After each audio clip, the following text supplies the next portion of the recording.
very, how do you say, enlightening good morning. And I have the solution for all your miseries in my bag. At the end of the lecture, it will be revealed. Hare Krishna. So, let us start. As devotees settle in.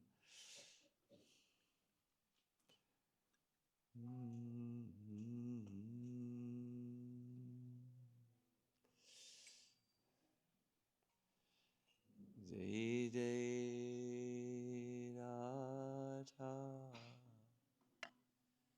Madhava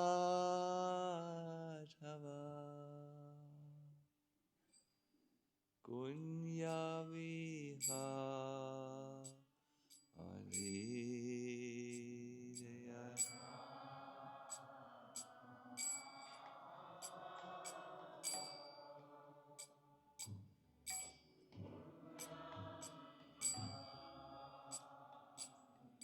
Jaya Radha Madhava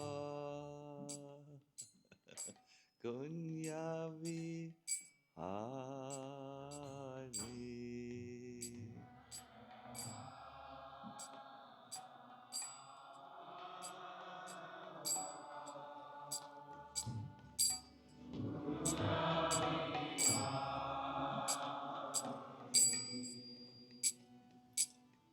Gopi Jana Vallabha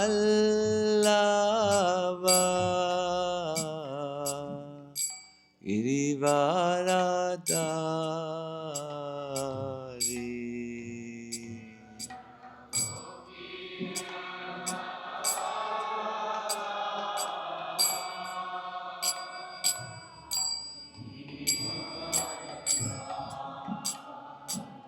Gopi Jana Vallabha Girivaradari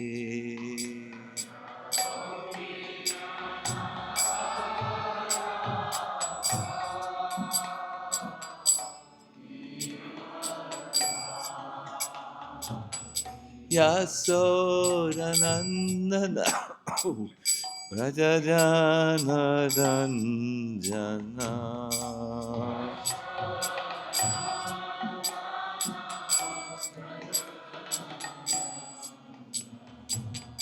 Yasodanandana Vrindavana Ranjana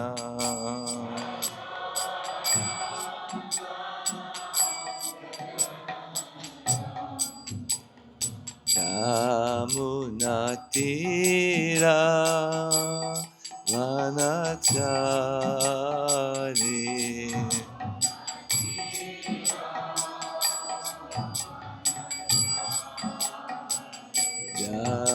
Yamunatira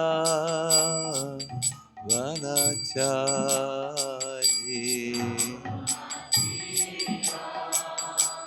Vanachari Jaya Tamat Abha Gunya Vihari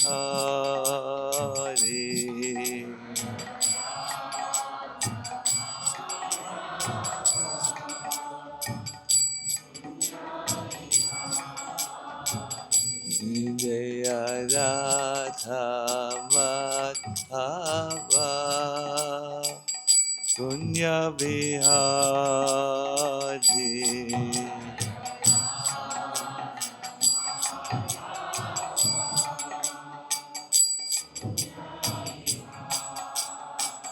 Hare Krishna Hare Krishna Krishna Krishna Hare Hare Hare Rama Hare Rama Rama Rama Hare Hare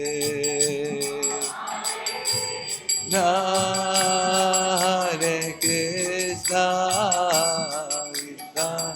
Krishna, Hare Hare, Hare Rama, Hare Rama, Rama Rama, Hare Hare, Hare Krishna, Hare Krishna, Krishna Krishna, Hare Hare, Hare Rama, Hare Rama, Rama Rama, Hare Hare, Hare Krishna, Hare Krishna, Krishna Krishna, Hare Hare, Hare Rama, Hare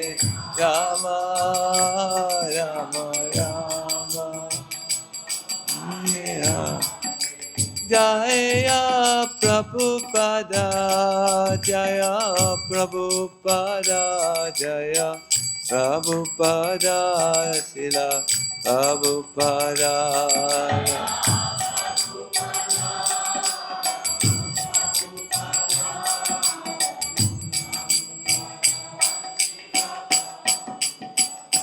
Jaya Radha Shyama Sundar, Radha Shyama Sundar, Radha Shyama Sundar, Sri Radhe.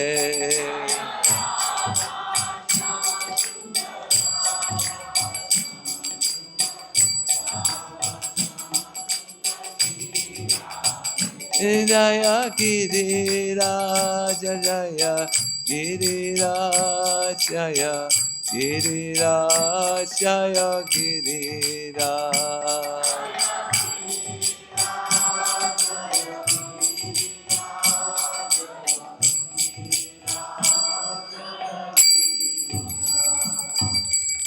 Gaur Premanandi, Hari Hari Hari Bo. Hare Krishna.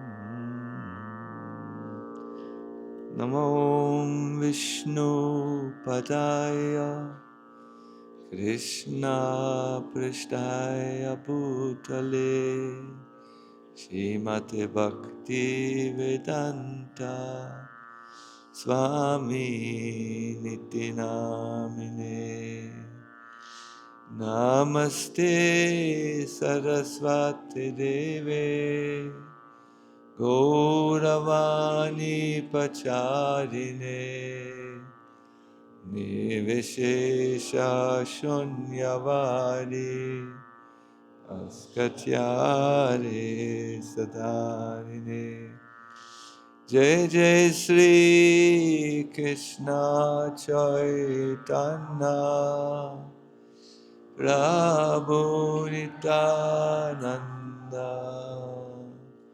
Shri Advaita Gadadhara Srivasadi Gaur Bhaktavinda Hare Krishna Krishna Krishna Hare Hare Hare Rama Rama Rama Hare Hare.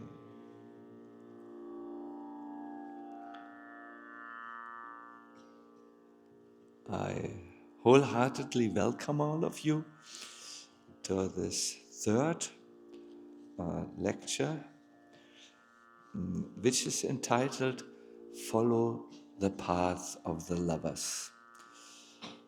There is a verse which I believe Gaur Krishna can supply to me, Padyavali 93, which gives us a good idea what in Rupa Goswami's mind love of Godhead means. It was in the winter of 1514, where Sri Chaitanya Mahaprabhu met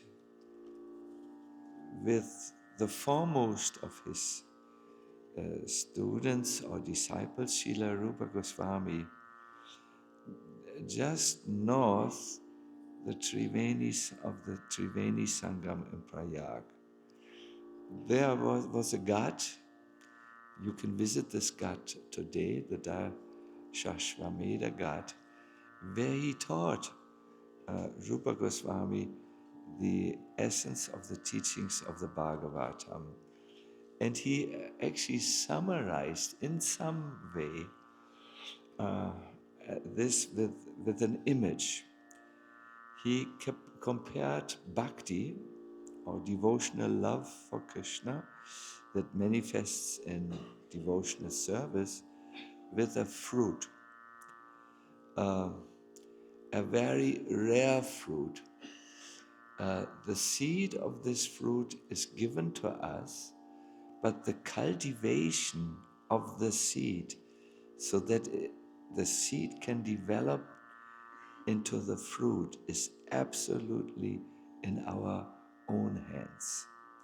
So this is what he says. These verses are very well known, and most of you are familiar with it. But I request you nevertheless to listen again to it, because we will bring these verses home to our situation. We will relate them to our situation. So here it is.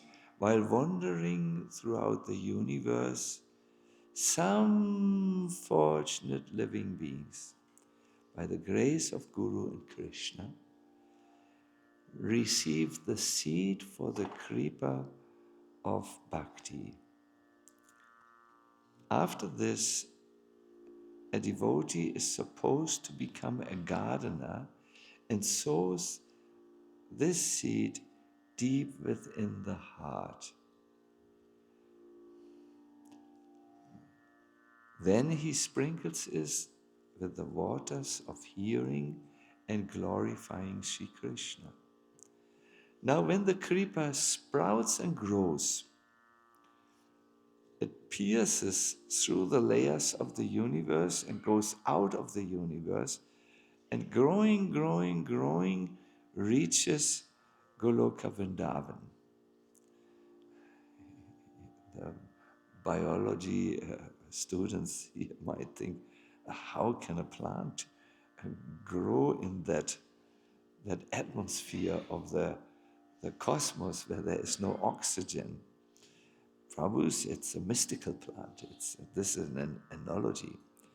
There, when it has reached Goloka Dham, it climbs onto the desire tree of Krishna, lotus feet, and then it produces the fruit of prema. I jump over a few verses. When this happens, when the seed which one has received from the Guru has taken root in our heart, and when it grows into the spiritual world in Goloka Vrindavan, then it produces this fruit. Now, this fruit can then be enjoyed by the gardener who's here on this earth. The gardener then happily tastes the juice or rasa of that fruit of prema, even while he is in this world. And Lord Chaitanya ends, this is the ultimate attainment, the ultimate purushartha, in comparison to which the four purusharthas are like straw. This means dharma, sense gratification, what else?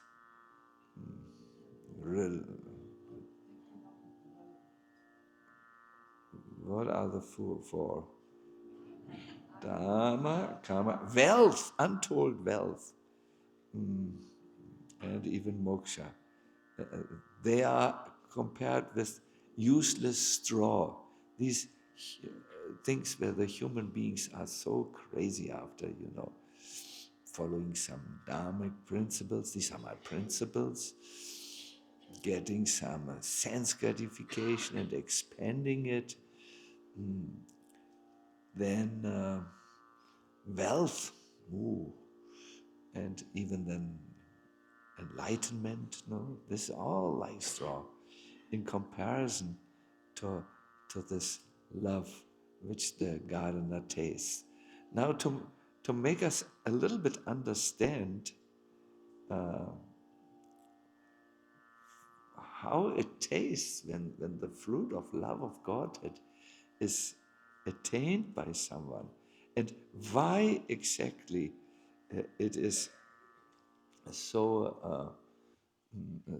powerful that we forget all our other goals. I want to share with you a verse from Rupa Goswami's Padyavali. And here, in this verse, in the poetry of this verse, you will find that the poet, genuine spiritual path, meet really with Rupa Goswami. They express in this poetry these paths, things through images. O Lord Krishna, a devotee prays for this taste of the fruit because he knows what it will do for him.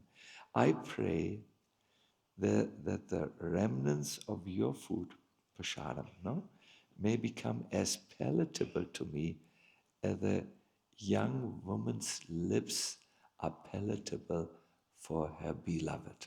No? So I want to become that in that type, in this way, so attached to your prasadam.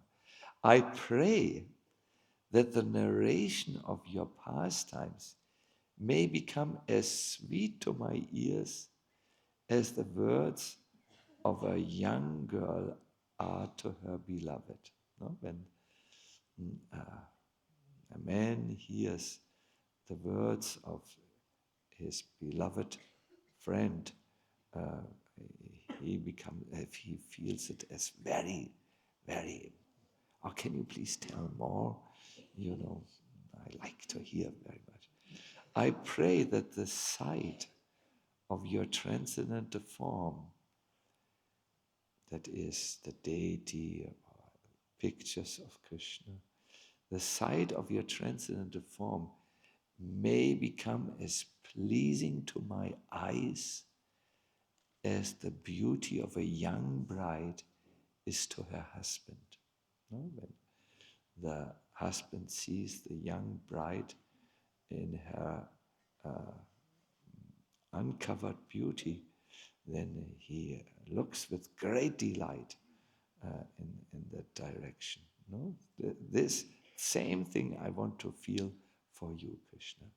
And I pray that I may always chant your holy name with the same eagerness that a lover reads aloud a letter from his long separated beloved.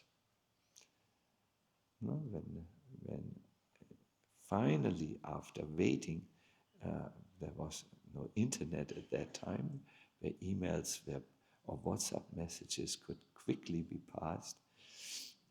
After waiting for a long time, when finally, I got a letter.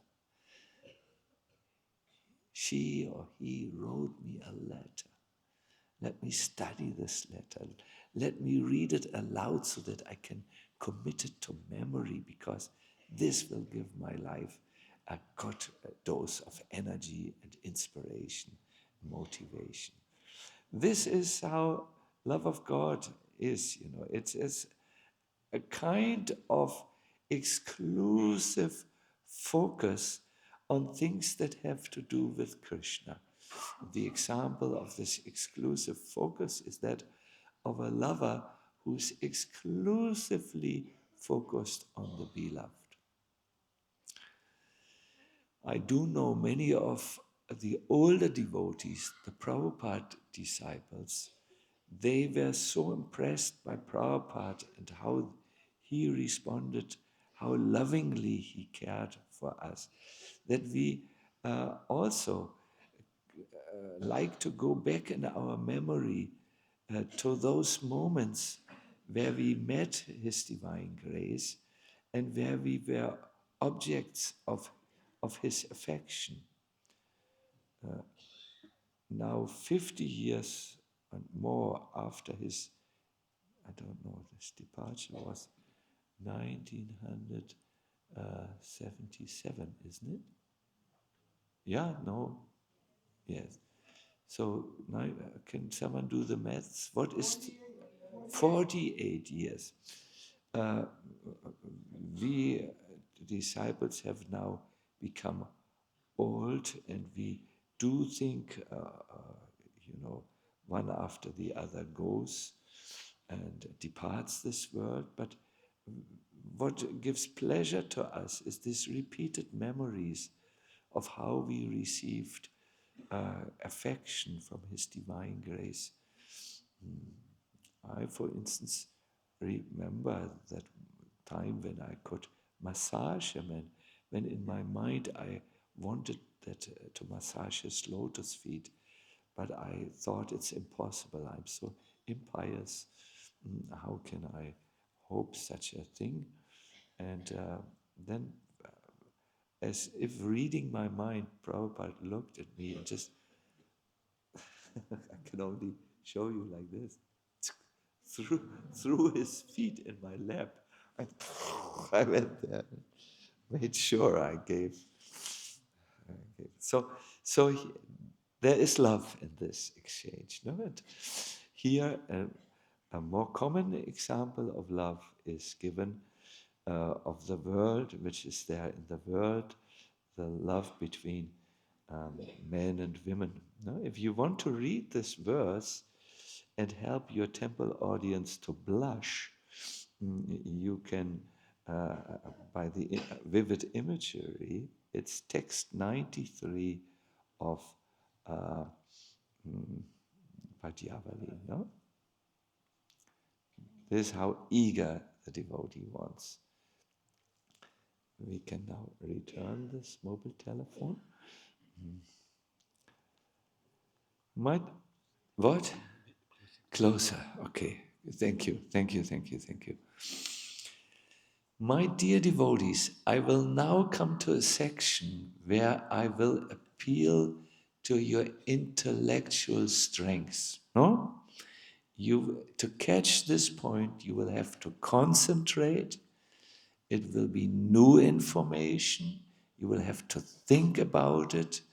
And don't scream Haribol quickly. Think first about it. It is very, very important. What do we mean when we speak of divine love? We speak of a love beyond love. These are catchy phrases. You can almost download them from AI. What do we mean with love beyond love? It is a love we speak about which we don't find in this world. It's an uncommon love. It's an extraordinary love. It is a love that is not defined in this world. It is out of the world love. Let us first understand what is in the world love, worldly love. I couldn't think of a better reference than Erich Fromm, who published a book in 1956, when most of us were not yet born, which he entitled The Art of Loving. If you publish nowadays such a book where people mistake physical expressions of it's really lust. As love, you have to be careful, because it sounds like Kama Sutra, but it is not. The art of loving is a very, very interesting analysis of why human beings feel such a thing as love. And we don't speak about, what is it, this physical love here. In this book, from Argus makes two very strong arguments. First of all, why do we love other human beings like our children, other friends, and so on? Why do we love nature? Why do we love even God? We speak now of human love for God, human love for babies, human love for partners. Why do we do this at all? And he says, we want to overcome the feeling of being separate, because we know by love that is reciprocated, we come very close to our baby, a small child, to our mother and father, to our friends. If there is love, that is the super glue, you understand, sticky substance, which brings people together, and they are no longer separate from each other. That's why human beings also want to love God. There are many who talk about this. It is born out of a personal need to overcome the feeling of being far away, being not in union, being not close. No, it is a thing. Now the second interesting point is that the love that human beings in this world have for God, and we speak of worldly love here. You get the point. You can love God in a worldly way that is out of a personal need to overcome you feeling so alone and so uncared for and so abandoned and so like this, no? You have a need. It's not selfless love. That type of love changes as humanity or civilizations go through different phases. During the phase of matriarchy, when the mother or the woman was very prominent, God was the great mother. This you find in Celtic religions, in religions that are based on nature, and so on and so on. So at that time, the human being's love for God was a little bit like the child feels to the mother. Mother, please, I'm so alone. Mother, don't put me in the corner. Mother, look at me. Mother, be pleased with me. Or hit me, but don't, or punish me, but don't reject me. I need you. No, this is the first. Then human society is turned away from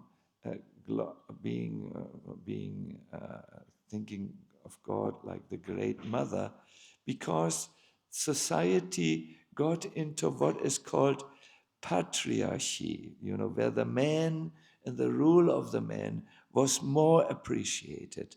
And at that time, The image of God was no longer that of the mother. Can you imagine what it became? The father, yes.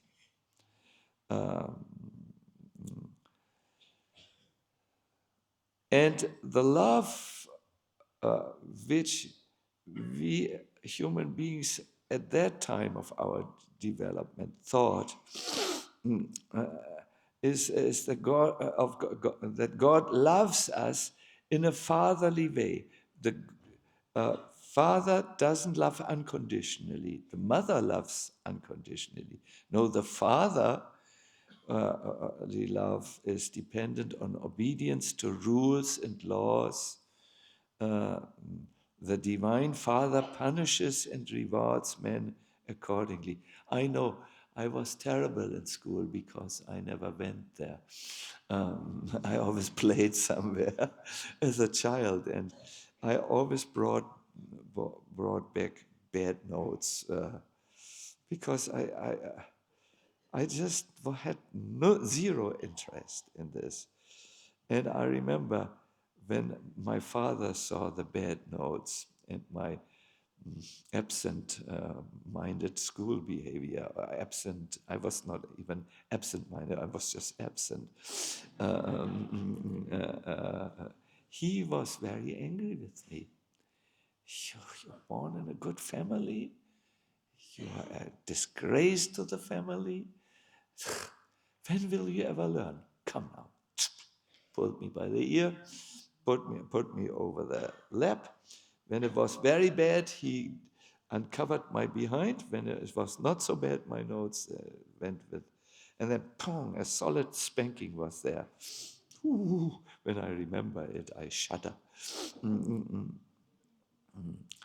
Then I cried, Father doesn't love me. No. Then my mother came. Mother's love was unconditional. You have bad notes? She asked. Yes. Very bad notes. I just can't concentrate. I can't relate to the school. And now Father has hit me. She doesn't like me. Ooh. What to do? What to do is simple, said my mother. I cooked your favorite pudding. You eat that, and you become joyful in nature, and you run around and scream because I love you, even if you have bad notes. Oh, wonderful. My dear devotees, when Nietzsche proclaimed his famous and so often misquoted sentence, God is dead, he spoke about the father concept of God, who punishes and rewards according to how we behave.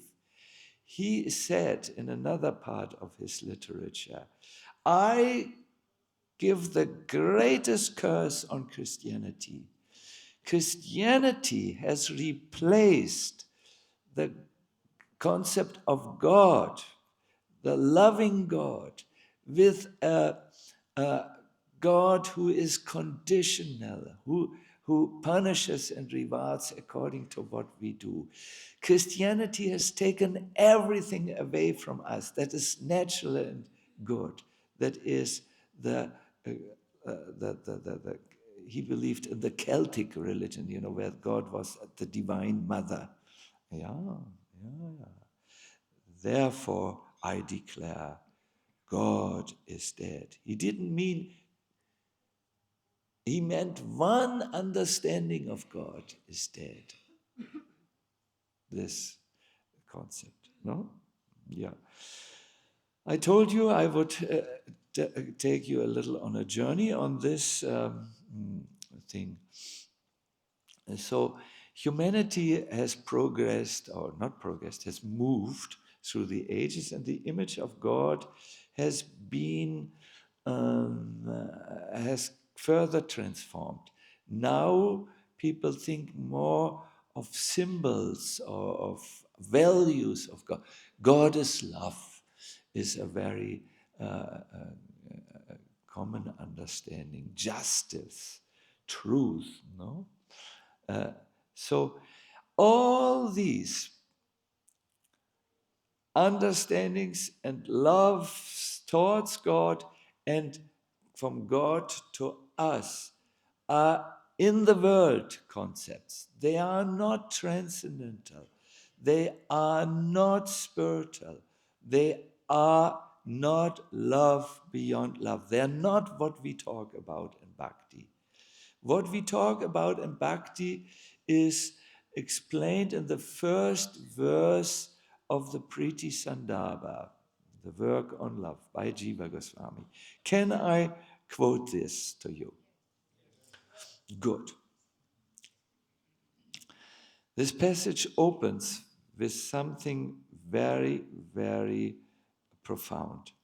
All human beings are intent on priti or love alone. They want love alone, all human beings.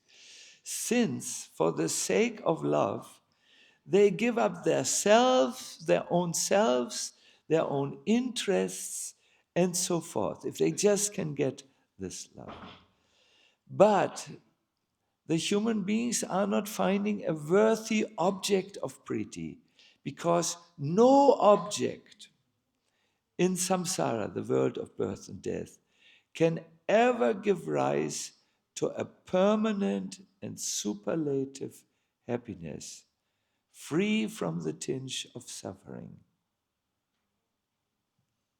You cannot find love here that gives you a permanent happiness. Sometimes, yes, the relationships go well, and sometimes there are happy times, but sometimes there's misunderstanding. There is a clash between different conditioned natures, which give rise to further bad feelings about each other. No? So therefore the human being inevitably shift their love here and there. That is, from one object to another, be it a person,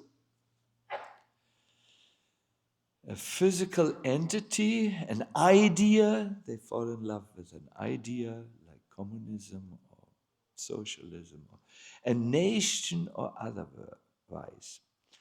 And then Jiva Goswami, do you follow this? Do you agree?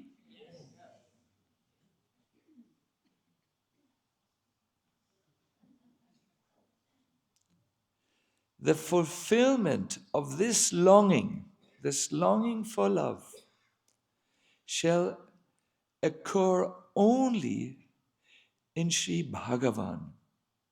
Because only by attaining priti, that is divine love, for Sri Bhagavan, does one attain superlative happiness and eliminate suffering absolutely.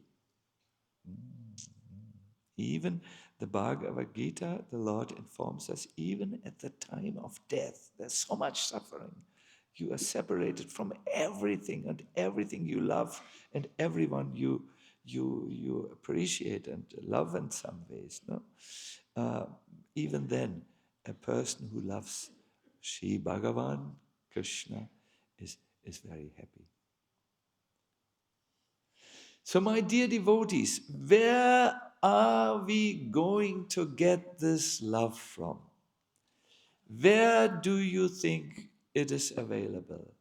What path do you have to take to find what your soul is longing and what you pretend to not know? Love of Krishna, divine love and closeness to Krishna. How will you go there? At the end of the 86th chapter of the 10th canto, Vishwanath Chakravarti Thakur ends with a very amazing prayer that gives an answer to the question where to find love. This chapter is so amazing, my dear devotees. If you like to explore our philosophy, if you like to become convinced that bhakti is all in all, you must you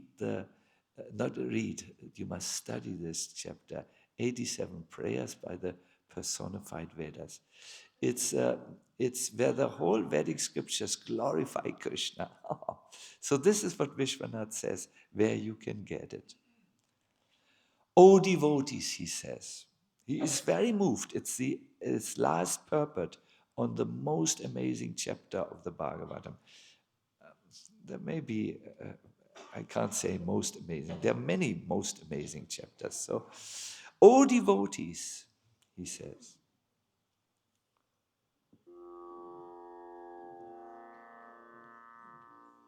It's so beautiful. It needs a little orchestra in the back. O devotees, this poor creature standing at your doorway is wagging his tail and barking. Please let him have a little prasadam so that he may become exceptional among dogs and get the best of masters as his owner. Dear devotees, I'm standing before your closed door. I'm trying to get your attention by making loud sounds, bark, bark, bark. But I'm friendly. Don't chase me away because I bark. I'm wagging with my tail. Can't you see? Please give me a little of what you have, the prasad of love of Krishna, so that I may become exceptional among dogs, a love dog, and get the best of masters as his owner. A little while ago, we were in one very nice place in Braj, and there was a dog who somehow loved the devotees, and he was jumping at the devotees, and there were when he jumped at one Mataji, she went yak, because the dog, dog, where did he stick his nose 1 hour ago? It's dirty and infectious and so on. But the dog was just so loving. It wagged its tail, and it came, and it couldn't be chased away. Devotees took stones in their hands to made the gesture. The dog just wagged its tail. Finally, the devotees said, okay, let him come with us. Here you have your chapati. Eat a little distance from us, please, 2 meters distance. And some very kind devotees developed loving affection for the dog, and the dog followed us everywhere around. So this is the image. You get your chapati of love of Krishna by standing at your door, at the doorways of devotees, and begging them and showing signs of eagerness, like we have to show it differently than a dog, and that is service, humble questions, not demanding questions, and then it can be given. This is from Srila Vishwanath Thakur's purport on 1087.50. It's at the very end. 1087.50. So just like at other times in the Gita, other place in the Gita, he gives the similar image. Just like a beggar goes to a rich householder to beg his meal, in the same way, we have to go to the lovers of Krishna, the devotees who have love of Krishna. Humbly serve them, inquire them, and so on. And then this taste comes.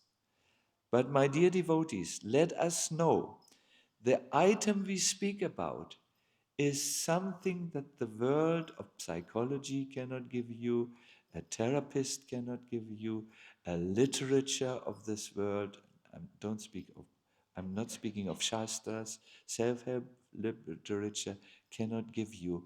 It is a different entity. Jiva Goswami quotes Matara Shruti in order to tell us just how special Bhakti is. Can I share this verse with you?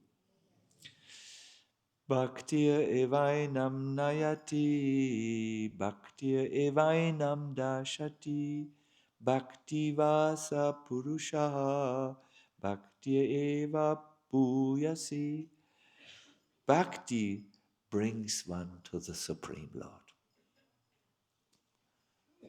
It brings you there like a vehicle. Bhakti reveals one. No, Bhakti reveals to one the Supreme Lord. If you have Bhakti, the Lord is revealed in your heart.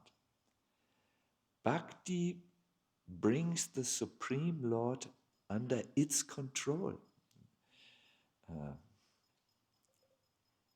Bhakti the devotee dances, Bhagavan dances, and Bhakti dances. They are all bound in a hold.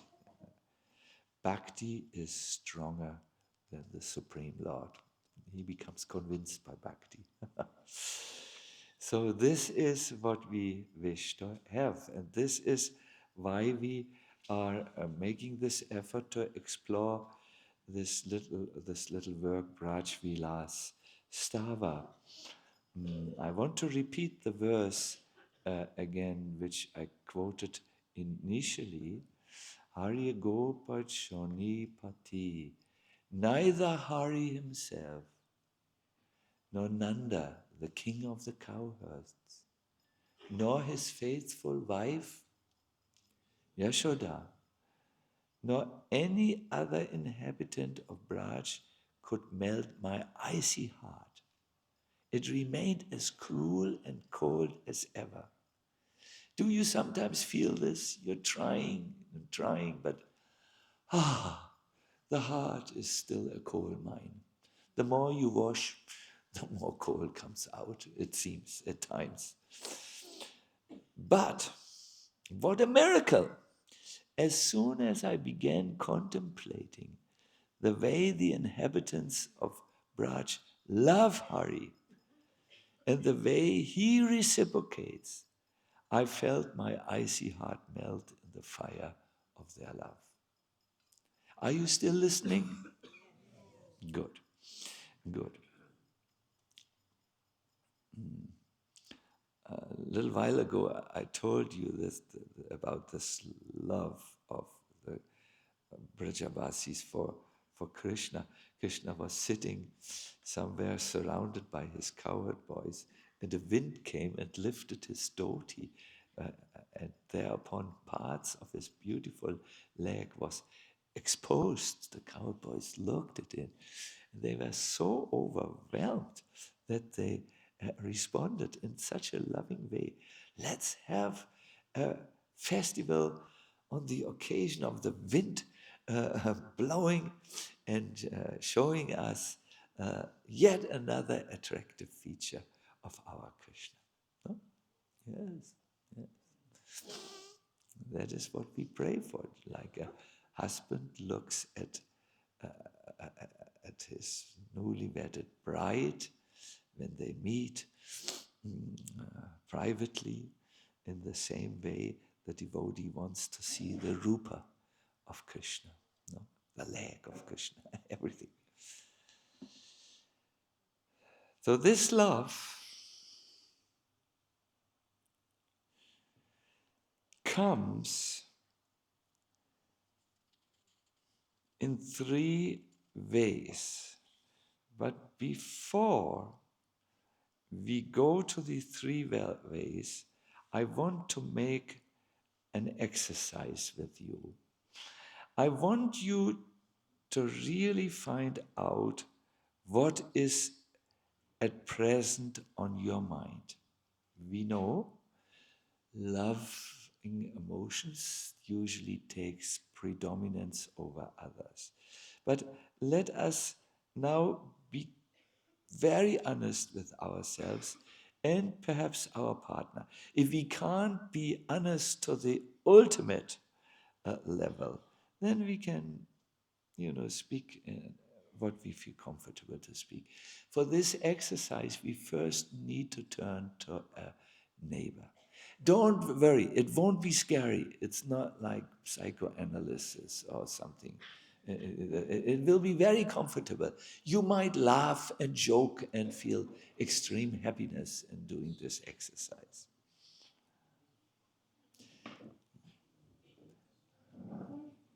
Ananta Gauranga, you have found a partner? Acha, he's a good partner. Who has not yet found a partner? Okay, Madhavananda has not. Look around if there is someone who raises their hand. But, then you can join a group of 2 and then you form a group of 3. Everyone has found a partner? Yes, no, not sure. Yes, we have found a partner. The Matajis already start talking. Now listen about what we talk.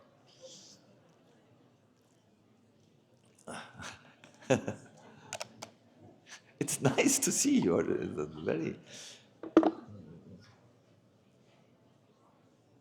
Oops. Let me see this with the glass.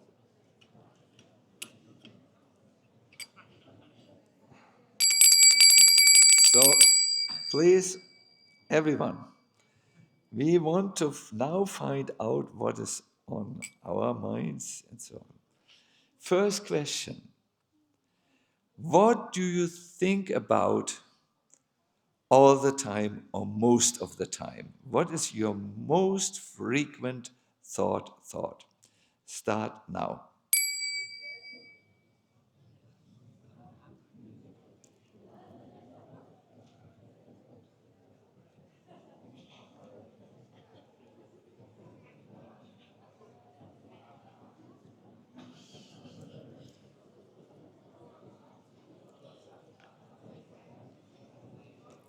Give the other person a chance to also talk. We have only a short time, Prabhus.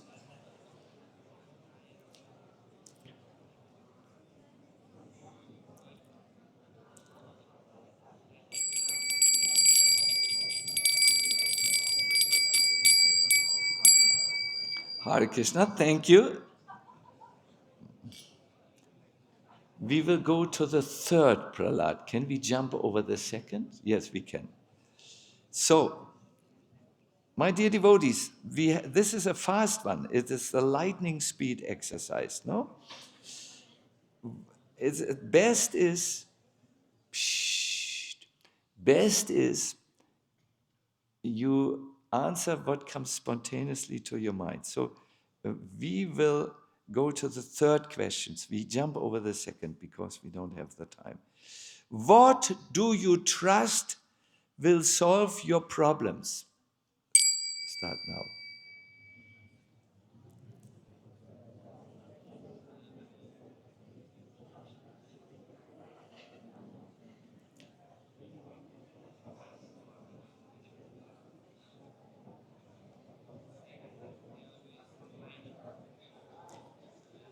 Try to be honest.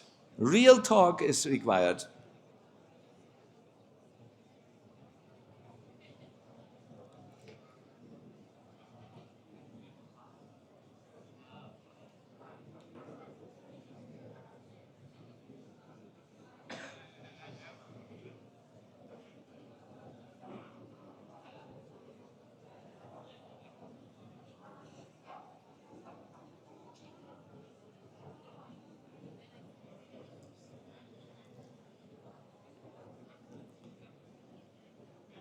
Have you given opportunity for your partner to speak?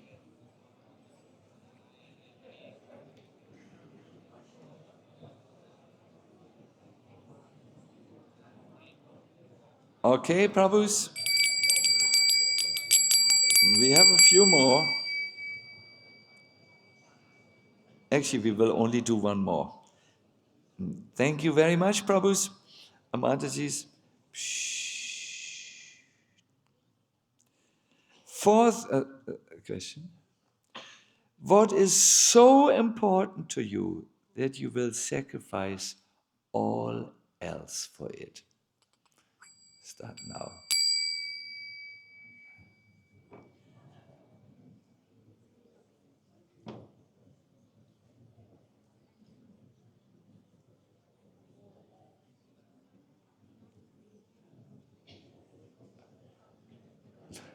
Some of you look as, oh, I have nothing for what I sacrifice, everything. Think perhaps your Krishna conscious path or your favorite vest.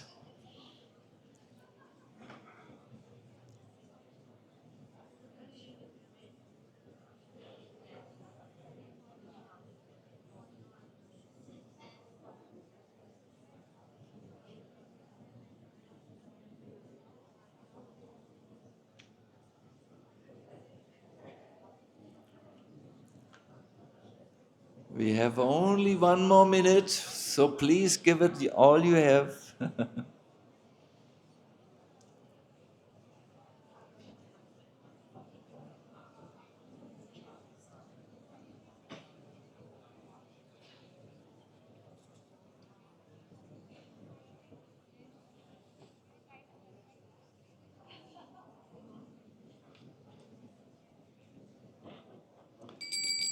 Thank you very, very much. Thank you very much. You can continue discussing this or thinking about this when you go to the valley or later. My dear devotees, this was an important exercise. Why did we do it? You can decide, you can know where you are in your spiritual life by checking where your mind is, where your intentions are, where your consciousness is. So when you can answer, I think about all the time of Krishna, if that is your answer, first question, no? What do you think about all the time? If you say, if the answer is Krishna, we could say you are Krishna conscious. If your answer to the third question is Krishna, what do you trust will solve your problems? Krishna. Then you would be Krishna conscious. When the other next question comes, what is so important that you will sacrifice all else for this? If your answer is Krishna, then you are Krishna conscious. If you have other answers, then you are not yet fully Krishna conscious, but only partially Krishna conscious. What do you this is sobering, no? I didn't introduce, if I would have introduced the thing, see, we will ask you questions, and for all questions, there's only one answer, Krishna. You, that is members of a movement, would have always answered Krishna. But I needed to surprise you so that you would become real and understand where you are, so that you would feel a need to find out, how can I become Krishna conscious? In every single case, when there was danger, Brijbasis would call out, Krishna, Krishna Mahabaho, Krishna, save us. And when there were problems, Krishna. And they sacrificed all else. Who is the example of the greatest sacrifice? The gopis, yes. They sacrificed their good name and fame. They would be slandered on internet if there would be internet at that time. But in a way, you have no idea how heavy. We don't have such words as were used in that time for a woman who would leave her husband for someone else. But they risked all. They sacrificed all else. This is what we talk when we talk about love of Godhead. It is your answers most probably were from the point of need. What do you think about all the time? The unfinished house, and more specific, the kitchen inside, and so on. No? But we need to raise our consciousness to another level. And this is done by hearing some examples. We will hear now from Vajvilastava, text 22, about a very dear friend of Krishna who his hands and his feet are absolutely similar to the hand and feet of Radharani. Even his face shows very, very similar facial features. He is one of the best friends of Krishna. Gadanuraga bharato virahasya vidya swapnepi Gokula vidona jahati hastam yoradika pranaya nijara. I offer my obeisances unto Subal, the embodiment of overwhelming love, who loves Krishna, the moon of Gokula, so much, listen to this, that even in his dreams, he won't let go of the hand of Krishna, because he's afraid he will be separated from him. And Subal has a heart that is showered by streams of Radhika's love. Why this is so, we will hear in a moment. Even Radha loves Subal, differently from Krishna, of course, but she's very grateful to him. How does Subal look?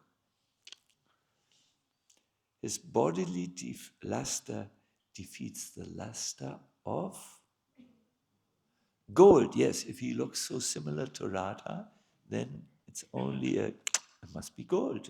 She has a golden effulgence, no? Subal has a bodily luster that defeats gold.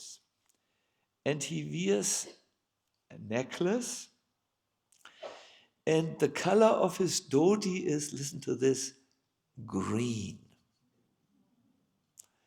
Now, in the knowledge of color, green is the color of separation. Srila Bhaktisiddhanta Saraswati Thakur would at times, not when he was in public, dress in green. Yes, I heard. He has eyes that resemble blue lotus flowers. Why blue? Because he always looks at Krishna. He's always together with Krishna, even in his dreams. And Krishna is dark blue. And Subal delights his friends. He is what is called a Priyanama Saka. A little later we will hear what that means. One of Krishna's greatest friends. And he is always standing by the side of Krishna. You will always find Subal with this golden golden effulgence in his green dhoti. Sometimes when Krishna is despondent, he whispers something in Krishna's ear.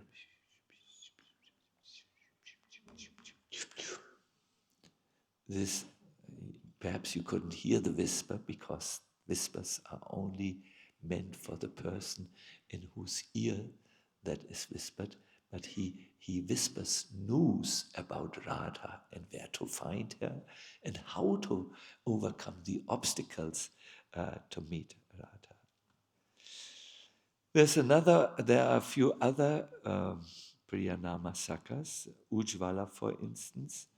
When the divine couple is separated for some time, Srimati Radharani will write a letter to Krishna, and Ujjval will collect that letter and place it at Krishna's feet in a secluded place where Krishna can read this letter again and again, like we heard in the poetry of Padyavali.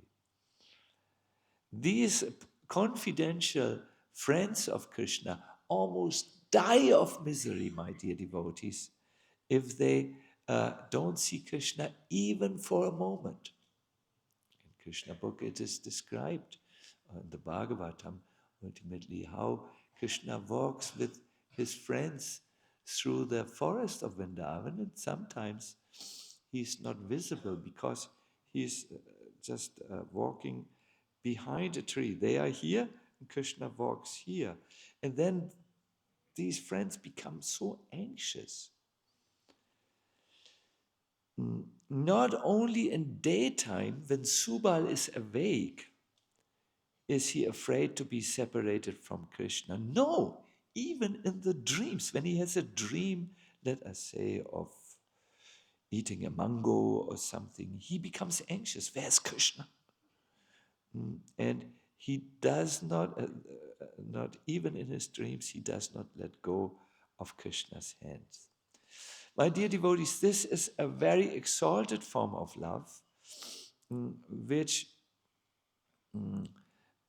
is not known to those who are in the Shanta ras, the neutral ras, the yogis who meditate about the supreme Brahman, which pervades everything. They feel they are always in that Brahman. I don't think they would say effulgence, that ocean of Brahman, and they are totally peaceful. They feel no separation. Above them are what rasas? How do we define the rasas, please? Dasya rasas. These dasya bhaktas or servant devotees are different. They experience the feelings of meeting Krishna and separating Krishna. But they are a little shy and they are very hesitant. For them, Krishna is the prince, the son of the king, who needs to be dealt with some respect. You don't, they would never wrestle with Krishna or do such things. They always carry items of service like his water flask or so on. And they wait for the merciful glance of the Lord before they dare to step forward and come close. Now, the next is what ras? Sakya ras. Here devotees in Sakya ras feel very close, so close that they consider their own hands and feet to be non-different from the hands and feet of the beloved. Yeah. Now, so just like no one can tolerate the separation of a hand or a foot of one's body, can you imagine you come too close to one of these hay cutting machines and the hand, my hand, where's my hand? I need it, you can't imagine to lose it. So in this way, Subal is not able to imagine existing even for a moment without Krishna. Krishna is so close, he's mine. He belongs to me like my hand or my feet. And That is love. That is so strong that even the night's sleep can't separate the devotee from Krishna. Not even in dreams they feel separated. Subal Saka is such a great lover of Krishna that he loves Krishna, the moon of Gokul, who puts light to Gokul, in such a way that not even in the dreams he can let go of the hand of Krishna, because he's afraid to be separated from him. In great love, the lover cannot tolerate the separation from the beloved. I give an innocent example. I don't wish to talk about the relationships between men and women, because that's not my... sometimes I can mention, but not go into psychological details. Let's stay with the mother's love to the child. The mother's love to the child is so great, he cannot tolerate being separated. My mother loved me very much. She told me once, we would play, and she would throw me in the air. I was very heavy at that time. I was very fat, a very fat baby, and I was laughing the whole day. I remember that. I saw seeing pictures. Yeah. So my mother threw me up, and I would scream, higher, higher, higher. So I didn't know many words at that time, but higher I knew. So mother threw me as much. But then she felt a feeling in her heart. Oh my God, if I throw my little angel too high, he may fly away. It's an irrational thought. I mean, no baby has wings to fly, you know. But that's how love is. It just cannot imagine separation from that person you love. It's not possible. It's not possible. So this is the examples. But why does Radha love Subal?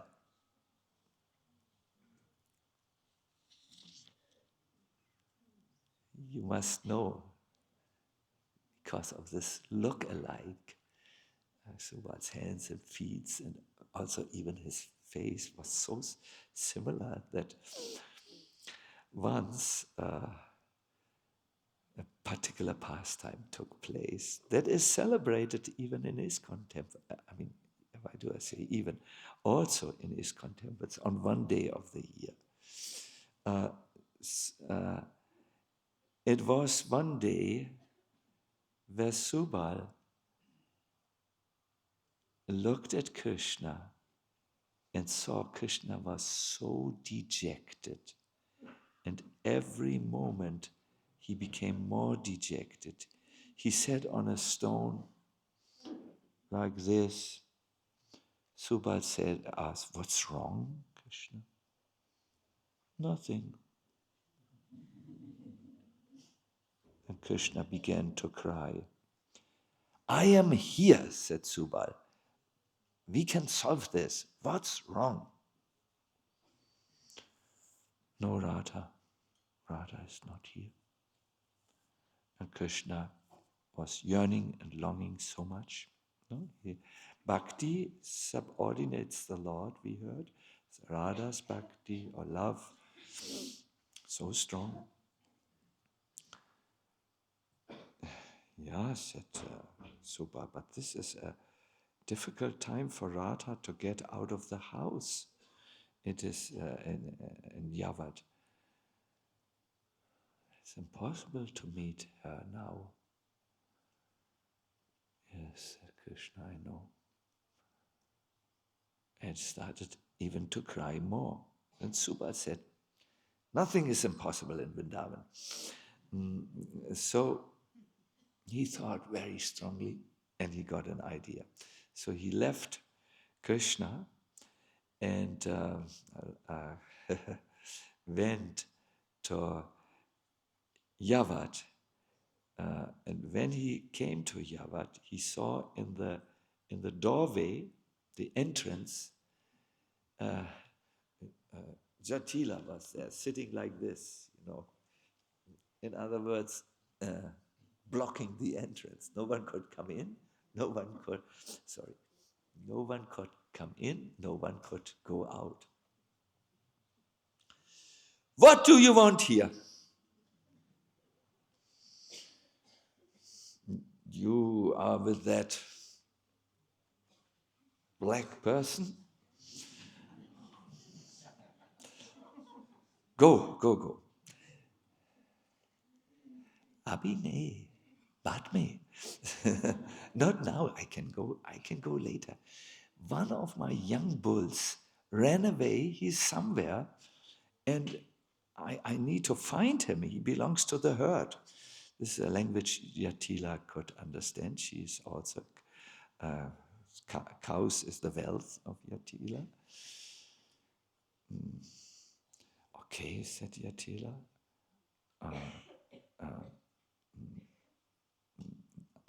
Where could he be? Well, I think he perhaps ran in the courtyards of the house. I have already looked around your house. Said Yatila. I have just eaten my lunch. I'm immovable at the moment. You just step over my feet and you look there. So Subal did not, he had to pass through the courtyard, but he went immediately into Radharani's room and said, quick, you need to go to Krishna. Radharani knew Subal as the very dear friend of Krishna and has implicit faith. Said, but how will I go? And the old hag is sitting in the doorway. No one can pass. How did you pass? She said I should pass. It's simple, said Subal. Our feet and hands look very similar. Our face looks very similar. So I give you my cloth, you give me your cloth. And then you go out of the house and I stay in pretending to be Radha.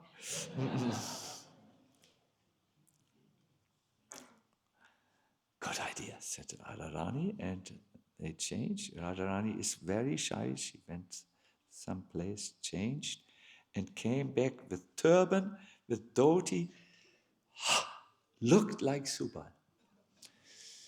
You can see on some of our altars during one day of the year, Gopastami, yes.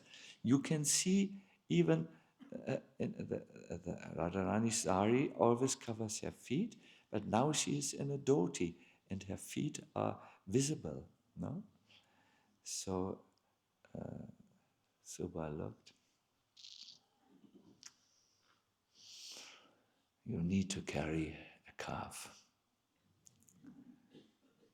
because you are a lady and you need to hold the calf to so that your chest is not visible. So they found a calf. There's always calves around in Braj, and Radharani came to Jatila, who was sitting in the doorway. Jatila very angry said, okay, you found your bull, now go. Go back to that black person. Radha couldn't be more happy and said, I will do what you say, mother. Then a little later came, so Subal was trapped in this house. He also wanted to be with Krishna. He cannot go without Krishna for a moment. So he came in the dress of Radha and he said, Jatila looked at him and he said, what are you doing here in this house? You should be out in Surya Kund doing Surya Puja. It's noon time. Noon. Go now. And Subal, in a very Radha-like voice, I don't want to say it because Radha's voice is so sweet and we should not joke about these divine things. So Subal, in the voice of Radha, said, yes, I will go very quickly. And don't forget the articles for worship. So he or she took the articles of worship and went out. So Radharani now comes to the place which Subal had indicated where Krishna is. And Krishna is crying, which Radha sees as the sign of his inconceivable love. And she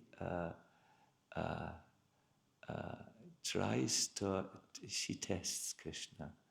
In the voice of Subal, she says, no need to cry, Radha cannot come. Why don't you go to Chandravali? So then Krishna, no. And then Radha understands the nature of his one-pointed love. And she gives away the turban and the locks come. Krishna looks at her, you're not Subal, you're Radha. And the divine couple meets. No? So for this and other such services, Radharani is so happy with Subal that this last thing is here, Yo Radhika Pranaya Nirjara. Subal's heart is always... No, there was another one. This is one translation. The other says, his heart is showered by the streams of Radhika's love. Actually, with this translation, I got it wrong, my dear devotees. Radha is grateful, but we can never really say she loves someone else than Krishna. There is no one else. But Subal loves Radha. His heart is full with love, not of Radha, but for Radha. No? This is his exalted nature. Wonderful nature. How do you like Subal Saka? I like this image very much of Subal Saka never letting go of Krishna's hands, not even in his dreams. When I think of myself, I dream so many things, but rarely about Krishna. So this is an example, and by hearing about these examples more and more, we realize to some degree with our intelligence the sweetness of this extraordinary love, and then we become inclined to serve Radha and Krishna favorable, and finally one becomes so overwhelmed with the strong desire to serve Radha and Krishna that one approaches this thing. We will leave the list of questions. It's not my list. It was given by our Keshava Maharaj, Swayam Bhagavan Keshava Maharaj. I thought it is a very nice thing. You might take a snapshot after the lecture, and maybe if after 2 years you have different answers than the ones which you gave now, you have made some progress. Very nice. Good, my dear devotees. I want to end here. Krishna. But for just a moment to end this, we will just go in, because it says we should remember an associate. Here is Subal. Would you please like to sit straight? Let's do a few Bastika pranayams to get into a wakeful mood,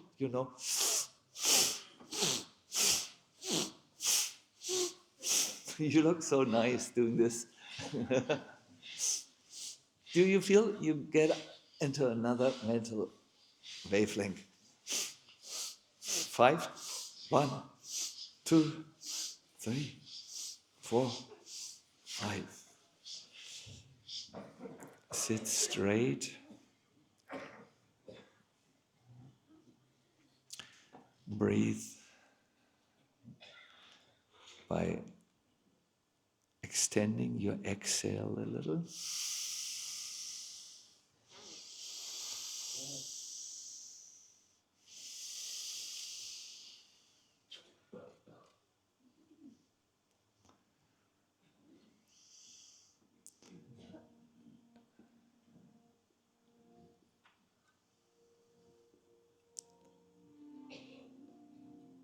In your mind's eye,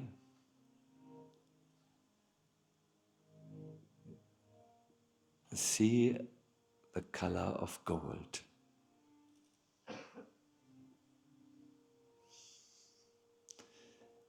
It comes from Subal, whose bodily luster defeats gold. So there's a golden boy now. He wears a necklace and he's dressed in a green dhoti.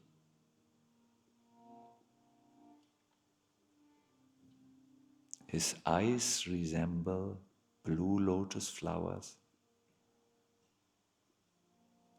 and he delights his friends. He makes jokes, he serves them, especially Krishna.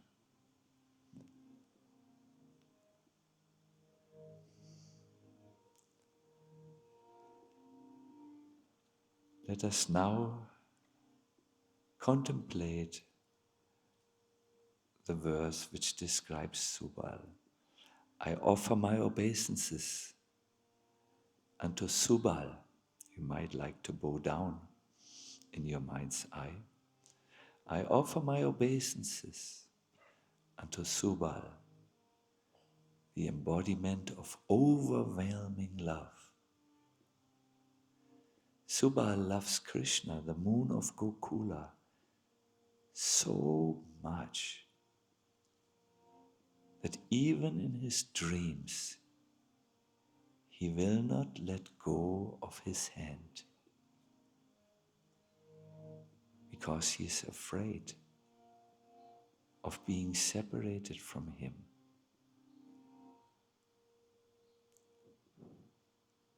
And Subal has great affection for Srimati Radharani.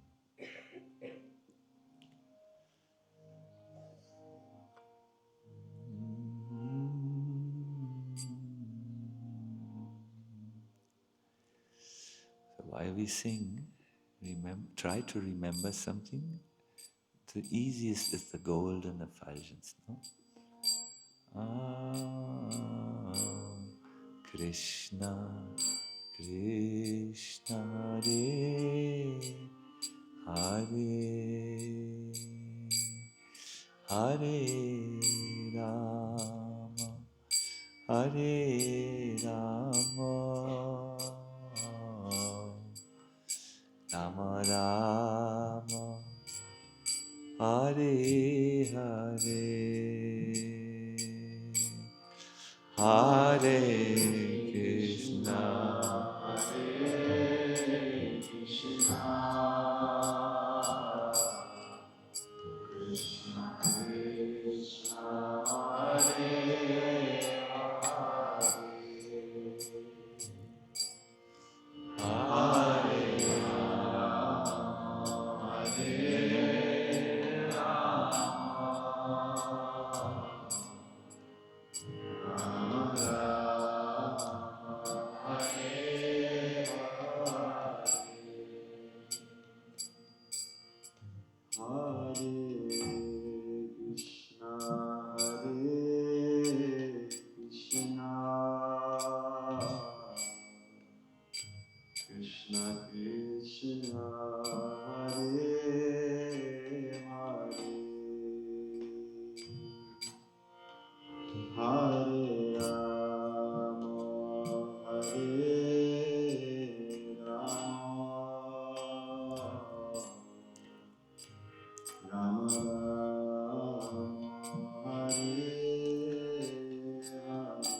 every one of us, please.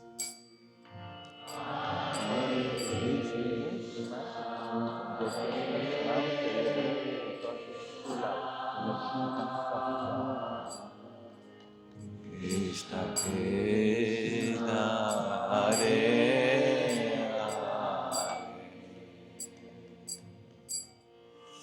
Hare Rama Hare Rama Rama Rama Hare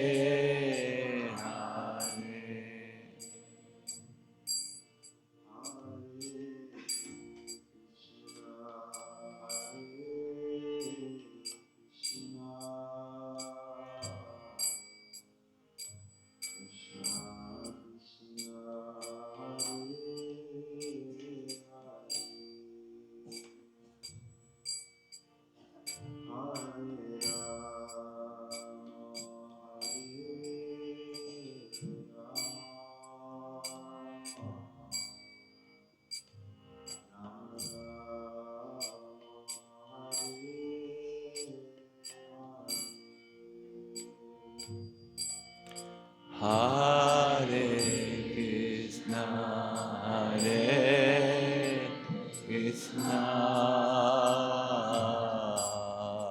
Krishna Krishna, Hare Hare, Hare Rama, Hare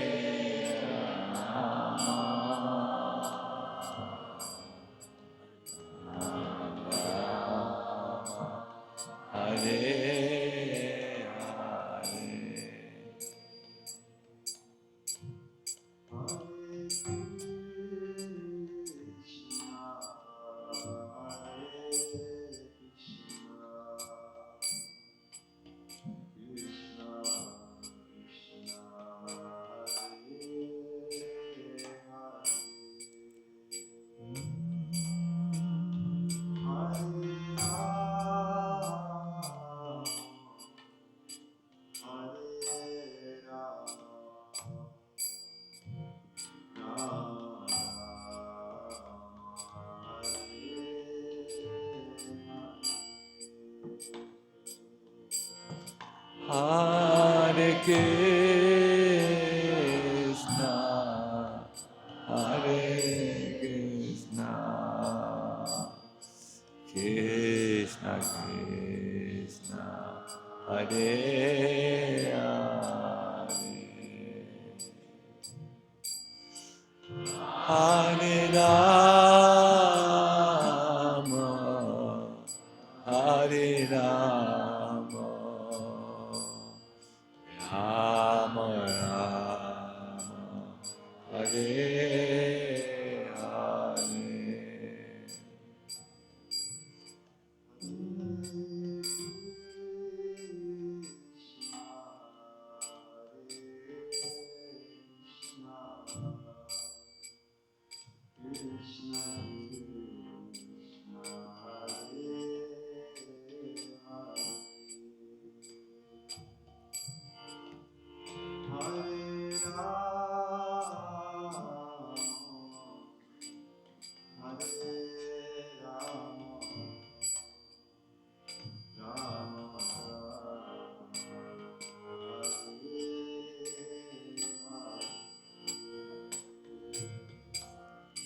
Hare Krishna,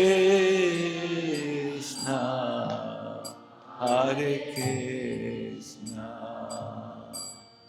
Krishna Krishna, Hare Rama,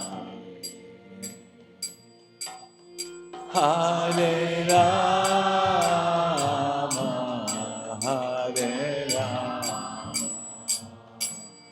Rama Rama, Hare Rama.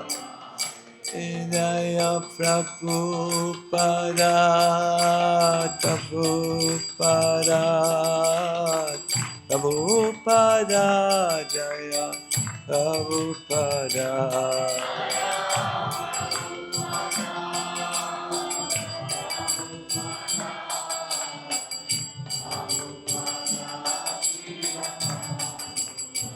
Jaya Gauranitai, Jaya Gauranitai, Gauranitai, Jaya Gauranitai.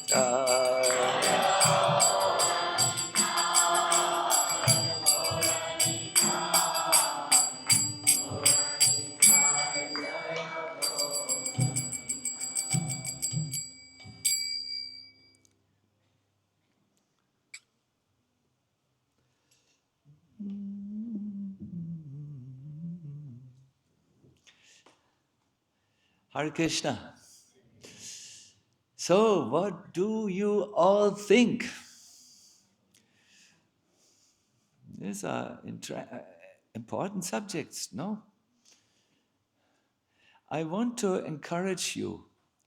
It's not, the love of Krishna is possible for all of you because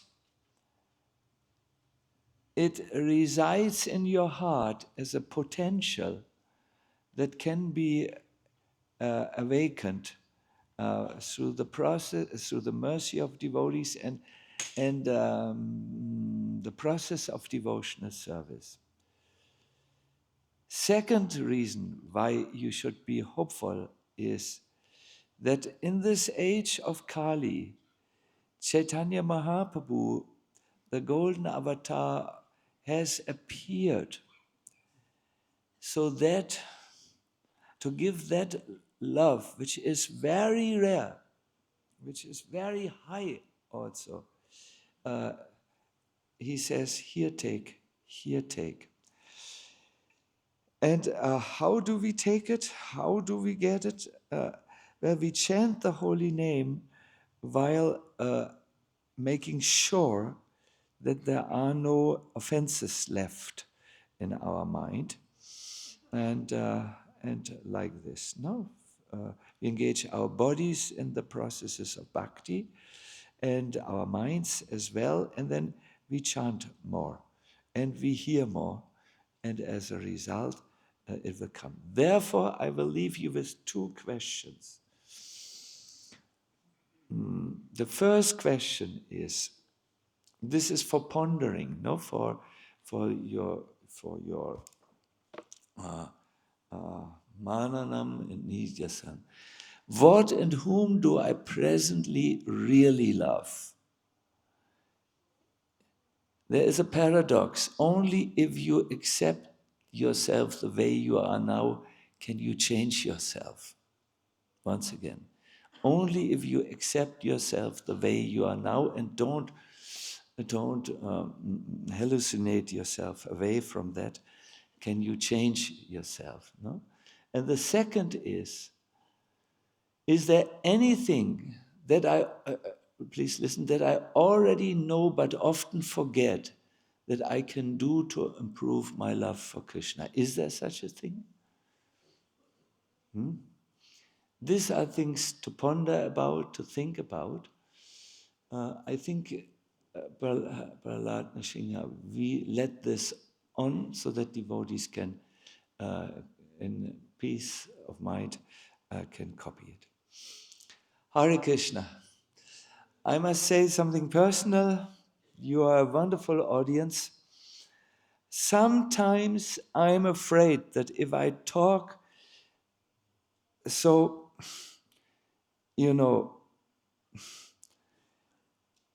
the first part where we talked, what really are we talking about when we talk of bhakti? And then when I come and I destroy the romantic, sentimental notions about bhakti by going through history and showing what the mundane love of a human being for God is and how it changes and so on over time. I fear that I'm discouraging you, but this is meant to encourage you to go for the real thing in life. Because, let me remember a sentence, shadows cannot satisfy you because they don't deliver taste. they only can deliver a temporary fascination at best.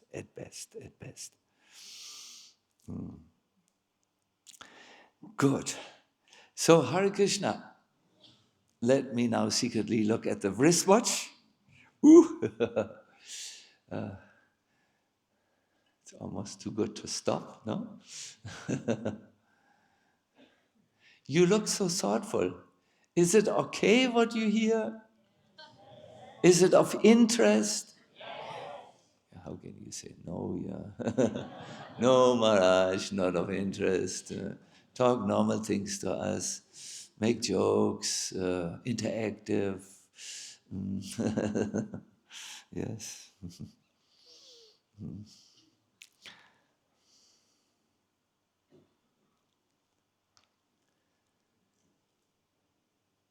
It is 1:15, and I really I also want to come to Burijan's class. And before that, you need to take prasadam, and you may need to breathe a little in and out, and think, and so on. Please think about the questions. Hare Krishna, we are closing the lecture here. Next time I will end a little bit earlier. Oh yeah, I promised you I have the solution for all your problems. It's in this little bag. It is called hot hands, hand warmers. What you can do is you activate these things by opening it at the designed place. Then you shake it a little in the air and put it perhaps at a pocket, or when the night is too cold, you can take it with you, and as a result, you will be very heated, warm. So what we will do is, I will give this to Ananta Gauranga, who will stand at the exit, and those who need it, there are two in one. I don't know if we can separate them. It's my gift to those who are, like me, suffering very easily from cold. Hare Krishna. You can take.